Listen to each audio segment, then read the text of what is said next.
Hi friends, నేను మీ Jafar. Welcome back to Jafar education. ఈ రోజు ప్రధాన దినపత్రికలో వచ్చినటువంటి విద్యా ఉద్యోగ సమాచారానికి సంబంధించినటువంటి కొన్ని ముఖ్యమైన అప్డేట్స్ ఉన్నాయి మిత్రమా.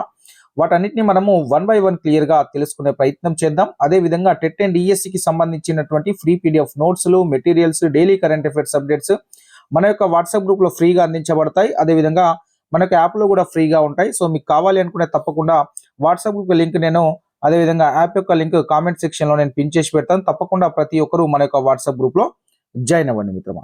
అదేవిధంగా మీ యొక్క సపోర్ట్ ని లైక్ ద్వారా అందించే ప్రయత్నం చేయండి. నేను మరిన్ని పీడిఎఫ్ నోట్స్, రివిజన్ క్లాసెస్ మీకు తప్పకుండా జాఫర్ ఎడ్యుకేషన్ మీకు డిఎస్ వచ్చేంత వరకు సపోర్ట్ గా ఉండే ప్రయత్నం చేస్తాము. ప్రతి ఒక్కరు వీడియోని చూస్తున్న వారు లైక్ చేసి మీ యొక్క సపోర్ట్ చేసి సబ్స్క్రైబ్ చేసుకునేవారు తప్పకుండా సబ్స్క్రైబ్ అయితే చేసుకోండి మిత్రమా.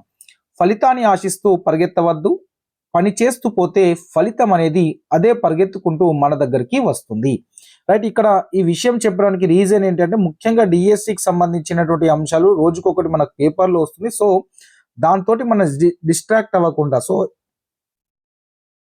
డిస్ట్రాక్ట్ అవ్వకుండా మన యొక్క పని ఏంటి అంటే చదవడమే మన పని. సో డిఎస్సి జాబ్ వచ్చేంత వరకు చదవడే, ఆ డిఎస్సి ఎగ్జామ్ ఎప్పుడైతే అప్పటి వరకు మన సిలబస్ అనేది పర్ఫెక్ట్ గా కంప్లీట్ చేసుకొని ఉండడమే మన యొక్క పని. కాబట్టి ఆ పనిని మీరు దృష్టిలో పెట్టుకొని మీరు చదవడం అనే పనిని గుర్తు పెట్టుకొని డిఎస్సి కోసం మీరు కంటిన్యూ ప్రిపరేషన్ లో ఉన్నట్లయితేనే సో ఆ విజయం, ఆ ఫలితం అనేది మీ దగ్గరికి పరిగెత్తుకుంటూ వస్తుంది. సో సర్పంచ్ ఎన్నికలు ఉన్నాయి, ఎలక్షన్ కోడ్ ఉంది. సో మనకి ఈరోజు ఎలక్షన్ కోడ్కు సంబంధించిన అంశం న్యూస్ పేపర్ లో ఉంది. సో అది చదువుదాం.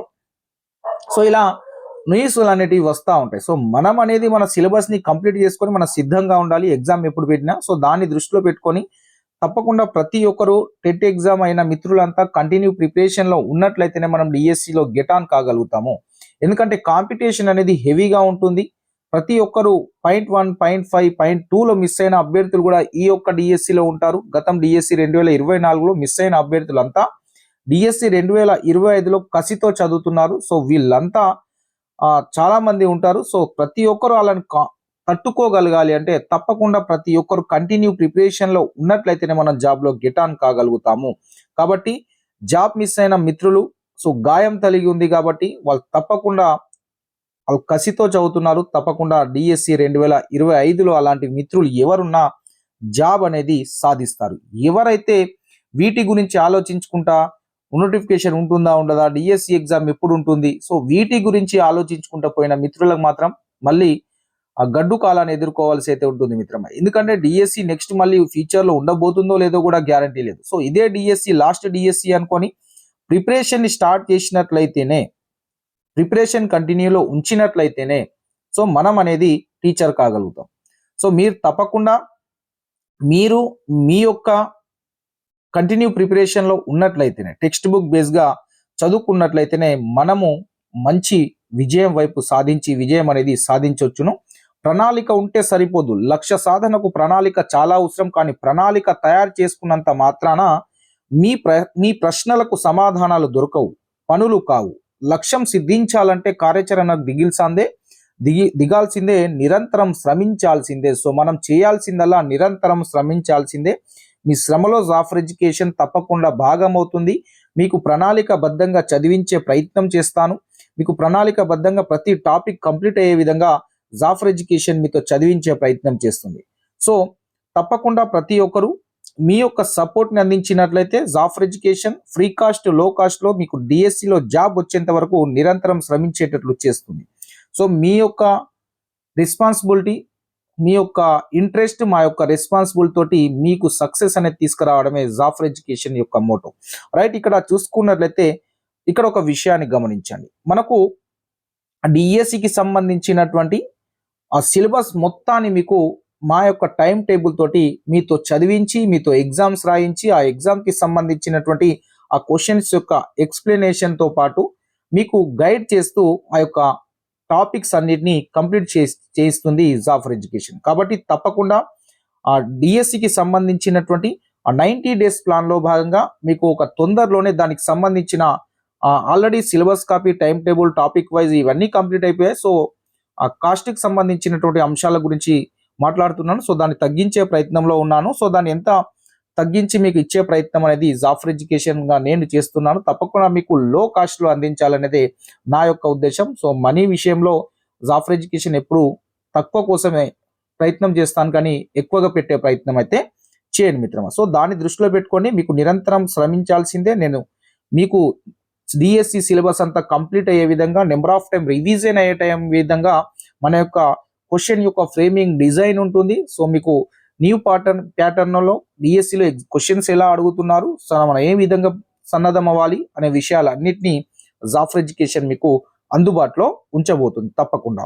రైట్, ఇక్కడ ఈ విషయాలన్నింటినీ విని వదిలేసే ప్రయత్నమే చేయండి. మన ఎన్నికలకు సంబంధించి డిఎస్సికి సంబంధించినటువంటి రేపు వస్తుంది నోటిఫికేషన్, ఫిబ్రవరిలో వస్తుంది, వీటి గురించి వినండి అంతేగాని వాటి గురించి ఆలోచించుకుంటా కూర్చుంటే మాత్రం సమయం అనేది వృధా అవుతుంది, మనం నష్టపోతాం. సో ఇన్ఫర్మేషన్ వచ్చింది వినాలి, వదిలేయాలి. సో మన యొక్క ప్రిపరేషన్ కంప్లీట్ అయిన తర్వాత దీని గురించి అడగాలి. మన ప్రిపరేషన్ కంప్లీట్ కాలేదు, బోలెడంత సిలబస్ ఉంది కాబట్టి సో దాన్ని దృష్టిలో పెట్టుకొని మన ప్రిపరేషన్ మీద కాన్సన్ట్రేట్ చేస్తారని నేను అనుకుంటున్నాను. రైట్, ఇక్కడ స్థానిక ఎన్నికలు ఫిబ్రవరి చివరిలో లేదా ఏప్రిల్లో నిర్వహించే యోచనలో సర్కార్ ఉందని క్వశ్చన్ మార్క్ తోటి ఆంధ్రజ్యోతి అయితే ఈరోజు ఆర్టికల్ రాయడం అయితే జరిగింది. సో మొత్తానికైతే ఒకవేళ ఇంకా లేట్ అయినట్లయితే మనకు ఎలక్షన్స్ అనేటివి ఎన్నికలు ఏప్రిల్లోనే లేదా మేలో నిర్వహించే అవకాశం ఉందని సో ఇక్కడ మళ్ళీ ఆశ్చర్యార్థక గుర్తోటి ఒకటి వేయడం అనేది జరిగింది. రైట్, ఇక్కడ ఈ క్వశ్చన్ మార్కులోనే అంటే డౌట్ తోటి రాసినటువంటి న్యూస్ ఒకటి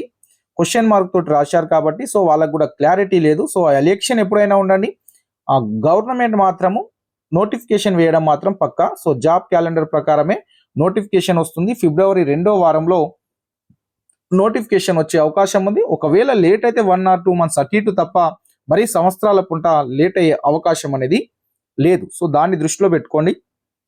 సో ఈ ఆర్టికల్ అంతా మనకు అవసరం లేదనేది నేను అనుకుంటున్నాను. సో మీరు మీ యొక్క ప్రిపరేషన్ కంటిన్యూలో ఉంచండి. సో ఆ ఎలక్షన్స్ ఎప్పుడైనా ఉండండి, మన యొక్క నోటిఫికేషన్ ఆ ఎలక్షన్కి సంబంధం లేకుండానే ముందే కోర్ట్ కంటే ముందే మన యొక్క నోటిఫికేషన్ అందుబాటులో ఉంటుంది. సో దాన్ని మీరు దృష్టిలో పెట్టుకోండి. మళ్ళీ జూన్ కల్లా మీరు స్కూళ్ళలో ఉండాలి అని అనుకుంటే సో కంటిన్యూ ప్రిపరేషన్ ఉండండి. లేదు నేను ఇదే గురించి ఆలోచించుకుంటా ఉంటా అంటే అది మీ ఇష్టం మిత్రమైగా. రైట్, ఇక త్వరలో 3260 పోస్టుల భర్తీ అయితే కాబోతున్నాయి విద్యుత్ శాఖలో. సో కొలువుల జాతర ప్రారంభం కానుంది. త్వరలో 3260 పోస్టుల భర్తీ చేయాలని డిస్కంలో నిర్ణయించినట్లు తెలుస్తుంది. ఎన్పిడిసిఎల్ కి సంబంధించి వరంగల్లో 2212 జేఎల్ఎం పోస్టులు, 30 సబ్ ఇంజనీర్, 18 అసిస్టెంట్ ఇంజనీర్, అదేవిధంగా ఎస్పీడిసిఎల్లో 600 జేఎల్ఎం పోస్టులు, మొత్తానికి 300 సబ్ ఇంజనీర్ పోస్టులు, 1000 ఏమో ఏఈ పోస్టులు భర్తీ చేసే అవకాశం ఉంది. వచ్చే ఆర్థిక సంవత్సరంలో ఈ ఖాళీలను భర్తీ చేయనుందని విద్యుత్ శాఖ అధికారులు తెలిపారు. ఇక్కడ జూనియర్ లైన్మెన్ కి సంబంధించినటువంటి చాలా వేకెన్సీస్ ఉన్నాయి. ఇక్కడ ఐటీఐ కంప్లీట్ చేసుకుని అభ్యర్థులకైతే చాలా మంచి అవకాశం అయితే ఉండబోతుంది మిత్రమా. నెక్స్ట్ ఇక్కడ నేడు గ్రూప్ 2 ప్రిలిమినరీ కీ అయితే విడుదల కాబోతుంది. మొన్న ఇప్పుడు అన్నారు, సో ఇంకా రాలేదు, ఈ రోజు అయితే రాబోతుందంట. గత డిసెంబర్లోనే నిర్వహించిన గ్రూప్ 2 ఎగ్జామ్ ప్రిలిమినరీ కీని శనివారం విడుదల చేయనున్నట్లు TGPSC commissioner secretary Naveen Nicolas చెప్పారు. ఈ మేరకు శుక్రవారం ఆయన ఒక ప్రకటనను కూడా విడుదల చేశారు. ఈ నెల 18 నుంచి 22వ తేదీ వరకు అభ్యర్థి లాగిన్ తో ప్రిలిమినరీ కీ అందుబాటులో ఉంటుందని చెప్పారు. ఈ నెల 22 సాయంత్రం 5 గంటల వరకు కీపై అభ్యంతరాలను స్వీకరించనున్నట్లు తెలిపారు. మరిన్ని వివరాలకు టీజీపీఎస్సీలో చూడాలని చెప్పారు. అదేవిధంగా రాష్ట్రంలో 783 గ్రూప్ 2 పోస్టులు భర్తీకి డిసెంబర్ 15-16 తేదీలో పరీక్ష నిర్వహించింది మనకు తెలిసినటువంటి విషయమే. రైట్, కొన్ని కరెంట్ అఫైర్స్ కి సంబంధించినటువంటి అప్డేట్స్ ని మనం క్లియర్ గా చూసుకున్నట్లయితే మిత్రమా, నైపుణ్యాల సన్నద్ధతలో భారత్ కు 2వ ర్యాంక్ రావడం జరిగింది. సో మీరు ఈ విధంగానే గుర్తుంచుకునే ప్రయత్నం చేయండి. సో దాదాపుగా గత డిఎస్సిలో మనకు ప్రతిసారి ఒక బుక్ గురించి కావచ్చు, ఒక దేవాలయానికి సంబంధించిన కావచ్చు, కరెంట్ అఫైర్స్ లో 100% క్వశ్చన్ అనేది ప్రతి సెషన్ లో ఎక్కువగా ఇవ్వడం అనేది జరిగింది. నైపుణ్యాల సన్నద్ధతలో భారత్ కు 2వ ర్యాంక్ వచ్చింది. చూడండి, ఇక్కడ QS world future skill index అయితే వెల్లడించడం జరిగింది. సో ఇక్కడ మీరు ఈ యొక్క అంశాలని ఈ విధంగానే లైట్ గానే గుర్తుంచుకునే ప్రయత్నం చేయండి. పైన ఉన్నటువంటి అంశాలని ఆ డైలీ న్యూస్ పేపర్లో వచ్చినటువంటి అంశాలని మనం చూస్తూ ఉన్నట్లయితే ఆ టైంకి మనము ఆన్సర్ అనేది చేసే అవకాశం ఉంటుంది. కాబట్టి సో న్యూస్ పేపర్ని తప్పకుండా ప్రతి ఒక్కరు చదివే ప్రయత్నం చేయండి. ఏదైనా ఒక న్యూస్ పేపర్, ఈనాడు కావచ్చు, ఏదైనా ఒకటి మీరు చదివే ప్రయత్నం చేయండి. ఈనాడు చదివితే మనకు యూస్ఫుల్ గా ఉండే అవకాశం అయితే ఉంది మిత్రమా. కృత్రిమ మేధ, డిజిటల్ హరిత రంగాలు సహా భవిష్యత్తులో అత్యధిక డిమాండ్ కలిగిన ఉద్యోగ మార్కెట్ కు సంబంధిత నైపుణ్యాల సన్నద్ధతో భారత్ కు 2వ ర్యాంకు సాధించింది. తొలి స్థానంలో ఏమో అమెరికా ఉంది. సో ఈ రెండింటిని గుర్తుపెట్టుకోండి.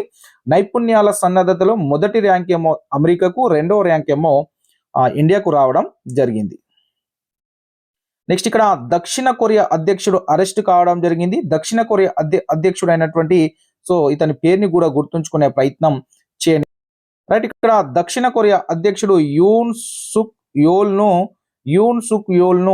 అరెస్ట్ చేయడం జరిగింది. అక్కడి పోలీసులు బుధవారం రోజు ఆ దేశ చరిత్రలో సిట్టింగ్ అధ్యక్షుడు అరెస్ట్ చేయడం ఇదే తొలిసారి కాబట్టి ఆ యొక్క దేశ చరిత్రలో సిట్టింగ్ అధ్యక్షుని అరెస్ట్ చేయడం మొట్టమొదటిసారి. దక్షిణ కొరియా అధ్యక్షుడు సో గుర్తుంచుకోండి, అధ్యక్షుడు యూన్ సుక్ యోల్ను అక్కడి పోలీసులు అధ్యక్ష పదవిలో ఉండగానే అరెస్ట్ చేయడం జరిగింది. రైట్, ఇక నెక్స్ట్ అప్డేట్ ఇక్కడ చూసుకున్నట్లయితే దేవాలయాలకు సంబంధించి ప్రశ్న వస్తుందని చెప్పాను కదా, కాబట్టి దానికి సంబంధించినటువంటి అంశాన్ని మనము తెలుసుకుంటే బెటర్. ఎందుకంటే గతంలో చాలా అడిగారు, సో మళ్ళీ అడగరా అని కూడా చెప్పలేం కాబట్టి తెలుసుకుంటే బెటర్. మెతుకు సీమలో మరో రామప్ప, ఆదరణకు నోచుకొని కాకతీయుల నాటి ఆలయము. ఇక్కడ చూసుకున్నట్లయితే టూరిస్ట్ ప్లేస్ గా తీర్చిదిద్దాలని అక్కడ గ్రామస్తులు అంటున్నారు. సో దీనికి కూడా మీరు తప్పకుండా ఈ రామప్ప గురించి వీటి గురించి చదువుకునే ప్రయత్నం అయితే చేయండి మిత్రం. ఇక నెక్స్ట్ ఇక్కడ డాకింగ్ దిగ్విజయం సంబంధించిన అంశం. రోదసిలో అనుసంధానమైన స్పెడెక్స్ ఉపగ్రహాలు. అమెరికా, రష్యా, చైనాల సరసన చేరినటువంటి భారత్ అంతరిక్ష కేంద్ర నిర్మాణం. చంద్రయాన్ 4 కు మార్గం సుగమమైంది. ఇస్రోపై అభినందనలు అయితే రావడం జరిగింది. 8లో ఇక్కడ చూసుకున్నట్లయితే భారత్ సరికొత్త చరిత్ర లిఖించింది. రోదసి పరిశీలనలో మరో అధ్యాయానికి శ్రీకారం చుట్టింది. ఇక్కడ చూసుకున్నట్లయితే భవిష్యత్తులో చేపట్టబోయే భారీ అంతరిక్ష యాత్రలకు అవసరమైన ఒక కీలక పరిజ్ఞానాన్ని ఒడిసి పట్టింది. ఇక్కడ చూసుకున్నట్లయితే అగ్రదేశాలకు దీటుగా చేపట్టడానికి రంగం సిద్ధం చేసుకుంది మన యొక్క ఇస్రో. భూకక్షలో 2 ఉపగ్రహాల అనుసంధాన ప్రక్రియ డాకింగ్ కోసం భారత అంతరిక్ష పరిశోధన సంస్థ ఇస్రో చేపట్టిన స్పెడెక్స్ స్పేస్ డాకింగ్ ఎక్స్పెరిమెంట్ అనే మిషన్ అనేది అద్భుత విజయాన్ని సాధించడం అనేది జరిగింది. దీన్ని మీరు జాగ్రత్తగా గుర్తుంచుకునే ప్రయత్నం చేయండి.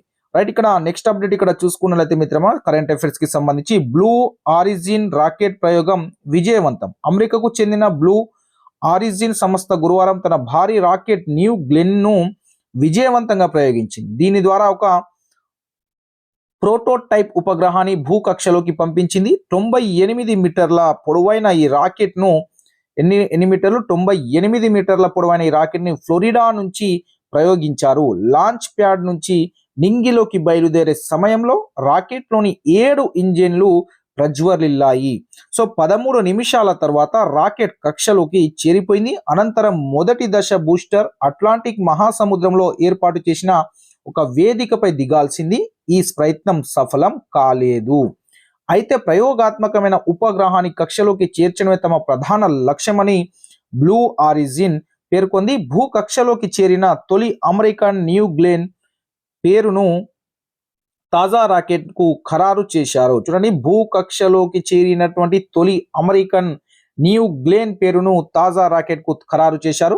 బ్లూ ఆరిజిన్ ను అమెజాన్ వ్యవస్థాపకుడు జెఫ్ బెజోస్ స్థాపించారు. చూడండి, ఇక్కడ బ్లూ ఆరిజిన్ ను ఎవరు స్థాపించారంటే అమెజాన్ వ్యవస్థాపకుడు అయినటువంటి జెఫ్ బెజోస్ స్థాపించారు. తాజా ప్రయోగం సమయంలో ఆయన కూడా మిషన్ కంట్రోల్ కేంద్రంలో ఉన్నారు. ఎలన్ మాస్క్ కు చెందిన స్పేస్ ఎక్స్ తో పోటీ పడడం బ్లూ ఆరిజిన్ ఉద్దేశం కాదని బెజోస్ తెలిపారు. ప్రయోగం విజయవంతమయ్యాక బ్లూ ఆరిజిన్ మాస్క్ కు అభినందనలు తెలపడం జరిగింది. సో ఇలాంటి స్పేస్ కి సంబంధించిన అంశాలని కూడా ఫోకస్ చేయాలి మనము. ఏఐ యాక్షన్ సమ్మిట్ 2025 ఇది ఆర్టిఫిషియల్ ఇంటెలిజెన్స్ కి సంబంధించి చాలా క్వశ్చన్స్ వచ్చే అవకాశం ఉంటుంది కాబట్టి సో వాటిని కూడా ఒకసారి మనము చూసుకునే ప్రయత్నం చేయాలి. మనకు ఆర్టిఫిషియల్ ఇంటెలిజెన్స్ యాక్షన్ సమ్మిట్ 2025కు సంబంధించి చూసుకున్నట్లయితే వచ్చే నెల 11-12వ తేదీలో ఫ్రాన్స్ లో ఆర్టిఫిషియల్ ఇంటెలిజెన్స్ యాక్షన్ సమ్మిట్ 2025 జరగనుంది. ఇక్కడ ఫ్రాన్స్ లో జరగనుంది, జాగ్రత్తగా గుర్తుంచుకోండి. ఈ సమ్మిట్ కు భారత ప్రధాని నరేంద్ర మోదీ హాజరు కానున్నారు. ఈ శిఖరాగ్ర సమావేశంలో తప్పుడు సమాచారం, సాంకేతిక దుర్వినియోగంపై సహా ప్రధాన ఆర్టిఫిషియల్ ఇంటెలిజెన్స్ అంశాలపై చర్చించనున్నారు. సో జాగ్రత్తగా దీన్ని గుర్తుంచుకునే ప్రయత్నం చేయండి. రైట్, ఇక్కడ చూడండి, వచ్చే నెల ఫిబ్రవరి 11-12 తేదీలో ఫ్రాన్స్ లో ఆర్టిఫిషియల్ ఇంటెలిజెన్స్ జరగబోతుంది యాక్షన్ సమ్మిట్ ఇక్కడ ఫ్రాన్స్ లో. సో ఈ సమ్మిట్ కి మన పిఎం గారు కూడా వెళ్తున్నారు.